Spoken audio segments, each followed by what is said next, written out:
To zoom in Maya, you select an object, press F, and it focuses on your object. If you press many objects at once, it will focus all of them. If you want to isolate selected in Maya, you press this button up here, and it isolates selected, but of course I selected everything. So now if I select these two cubes and press it, then I have these two cubes isolated, and I press it again to go out of the mode.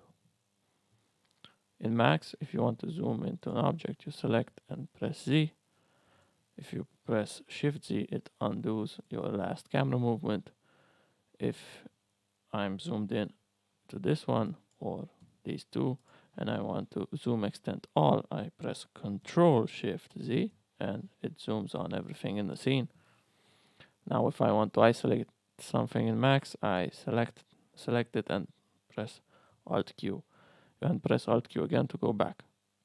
If I don't want to use the shortcut, I right click and say Isolate Selection, and to exit I right click and say End Isolate.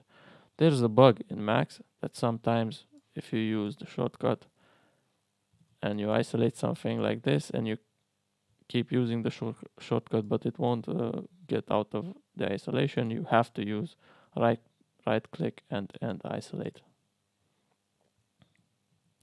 To isolate in Blender, you select your object and press divide on your numpad.